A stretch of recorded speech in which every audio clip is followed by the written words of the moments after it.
Umbutho iAfrican Transformation Movement awugungqi nakancinci kwisiphakamiso sawo sokungamthembi uMongameli Cyril Ramaphosa. Lombutho uthi unike ixesha ngokwaneleyo uMongameli Ramaphosa ukuba afezekise izithembiso awazenzayo ngethuba engena elulawulweni. I-ATM idandalazise izizathu zayo zokuba uMongameli Ramaphosa kufuneka ashenxe njengomongameli. Phakathi kwazo kukusilela kwakhe ukutyikitya izivumelwano nabaphathiswa eza kuphonononga indlela abasebenza ngayo. From the 17th of December right through to the 13th of January, we should not be in a position to have any form of load shedding.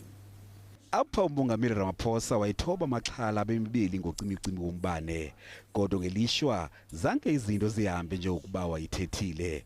Kungoku nje Lombutho i-ATM ufuna ashenxe kwisikhundla sakhe sobongameli. We call on all South Africans to put pressure on all members of parliament to advance the interests of South Africa ahead of the interests of those that are controlled not even by their own parties but by those who funded their campaigns.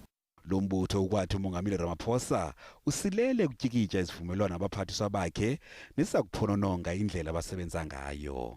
We learned through the media that President Ramaphosa has still not signed performance agreements with any of his ministers. In other words, we've got a highly paid and resourced cabinet, but it is directionless. Kusenjalo umbhexeshe eParliament inkosikazi Modise unqinile ukuba usifumene isiphakamiso se-ATM. I am considering the motion.